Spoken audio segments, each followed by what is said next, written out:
Clár, Ceoil, Greannmhar. Bhí Jane ag deach áine. Bhí siad sa chiistin ag caint. Thosa siad ag sprí le bosca. Rinne siad telefísean de. Chuir Jane an bosca ar a ceann. Thosa sí ag canna go hard. Thosa áine ag gáirí. Clár, Ceoil, musical program. Greannmhar, funny. Ag spree, playing. De, of it. Go hard, loud. Cá rá na cailíní. Bhí siad sa chiistin. Céard a rinne siad leis an mosca. Rinne siad telefísean de.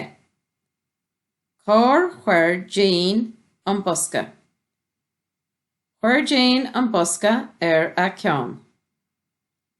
Céard a rinne Jane. Thosa sí ag canna go hard. Céard a rinne áine. Thosa áine ag gáirí.